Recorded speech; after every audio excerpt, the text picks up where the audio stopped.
What's up, everybody? I'm Jerry Gamer. Welcome back to the channel today. We're back and we're diving back to some more Elden Ring. And today I'm giving you my build for the Executor. And this dude is absolutely disgusting. This build is nasty. Essentially, we have 3 status effects that are going to be taking place in this. Every time we swing our sword, it's going to be Frostbite, Poison, and Bleed. And I got a couple variations here that you can utilize to make your set even juicier. So my fan, without further ado, let's dive in. So just a little backstory. I use this set right here to solo a boss. And the cool thing is I will talk about some different pieces you can put on to change some things out to make it even better. So the top one, I got this one earlier on, improved guard counters, and it changes my skill to chill and miss, which allows us to do the frost damage. And since we have S and Arcane, we can apply status with Executor super fast and frequently. So we have Bleed that procs on 2 hits on regular enemies. On bosses, 3 to 4 hits they'll proc. And now we can add Frost to that. And also we get 1 strength, which gives us just overall damage, which is nice. Guard counters as we're countering, that's really good for our class. The next one I have on here, this one is, I will show it later on, but it increases my maximum HP, which is fine. And allows me my starting weapon to inflict poison, and whenever poison or rot is in the vicinity, my attack powers increase. So as I apply poison, my damage increases overall, so every single time I hit even more. And the last one I got, I'm still kind of trying to figure how these work, but improve attack power with +3 katana equipped, so overall just more damage. And the last, my weapon already starts with blood loss, so I can't use that. But also too, you can only have like 1 changing effect skill at a time, and since I have chill and miss, blood loss is not going to work. And the last skill is improved poise damage negation when knocked back by damage. So this set right here is already really good. It's already good because it does good damage. Some pieces I just picked up that'll make it even better is if you have this one, Night of the Miasma. So this one's called Night of the Wise, just grand grisly scene. Night of the Miasma. Why is this one good? Because the last skill on this. The last skill says attack power up when facing frostbite afflicted enemy. So we activate frostbite on the enemy, and from that point on, we're just doing even more damage on top of the poison, on top of the bloodlust. It's like 3 stats in one, which is just absolutely amazing. So I would highly recommend utilizing this loadout, and it will make your runs a lot easier, smoother as well. Another piece I picked up that's kind of interesting as well, and I might book on, if I want to sacrifice that, because the only thing I'm gaining from here is I don't really care about conceal myself. I gain the attack power on Night of the Miasma, but if I put this one, art scales up. My art, if I want to do some parries as well, kind of have the best of both worlds. This one, my gauge fills up upon critical hit. Guard counters is given a boost based on current HP, and I get 2 endurance, so I get more health as well. So I feel, more defense as well. Not vigor does health. So I feel like depending on where I currently am, I guess you guys can comment below which one you would use more. Would it be use this one? The attack power inflicted by Frostbite. I feel like the enemies are already dying quickly. I mean, they'll die even faster now, which makes sense. But this one is like if I want to counter.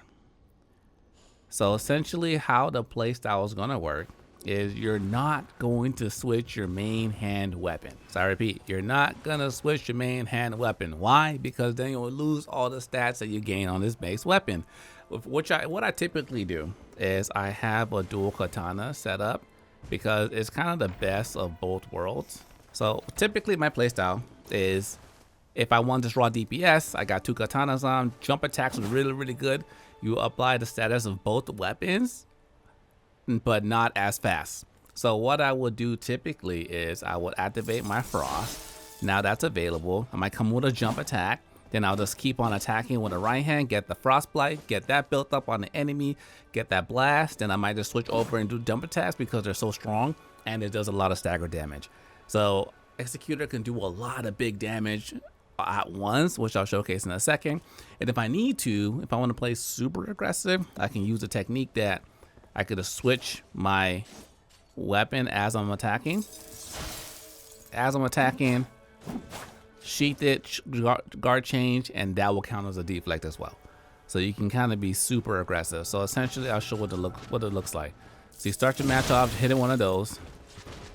So I might come in with, oh, look at that, frostbite already took place. Jump attack. It's already frostbite. Poison is activated right there, as you can see. Health is taken away. Get some bleed. We didn't even get a bleed yet. Okay, well, typically you'll get a bleed. I'll show on a regular enemy. But now I'm doing, he's got frostbite on him. I'm doing more damage. The poison is proccing as well. And boom. And if I, you see that right there? If I want to, I could just do the sheet. This sheet weapon counter. And I could be in this stance right here. Still take advantage of all that. Go back. Get my DPS. Make sure, oh, there goes the bleed right there. Frost. Boom. We could just like rack some fools with this. But essentially, this is like my bread and butter playstyle, how I would play. 2 katanas, so I can come in, jump attacks do disgusting damage, and it does crazy stagger damage. I guess I'm invisible now as well. But if I want to make sure I get my procs, hit that, look at that, poison's on, frost bites on, go in there, get a bleed as well. I feel like this fool's like resistant to bleed, it's not proccing as often. And you kind of just melt everything. So this is the build I'm rocking. If I want to do counters, like I said earlier, I would change my last relic to reflect the guard counter one. But for now, this thing does disgusting damage. Let me just go into a match real quick and just kind of show a little sample what it can do. Okay, so prime example right here. Let's check this out. Right now we're level 4. Okay. So right now we're level 4. Oh my. Whatever. No, I don't even know what all proc right there. Doesn't have any so now he has a poison on him. Hold on, let me take care of this dude.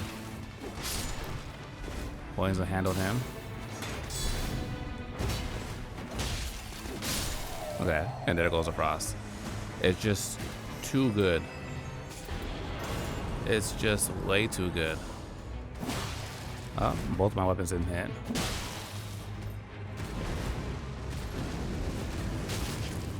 That's fine.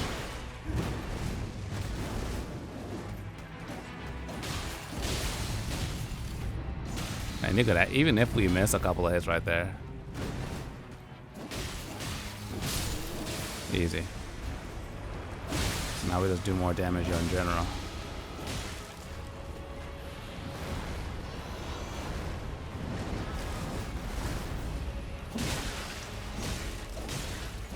We're still waiting for the bleed to proc as well.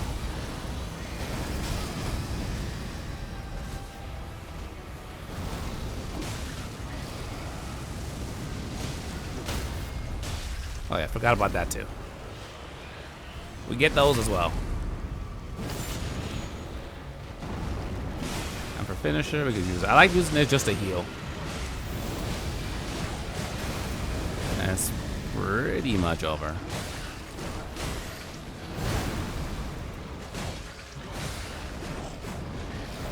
Adios, easy. Just easy. And just like that, we're on the next day.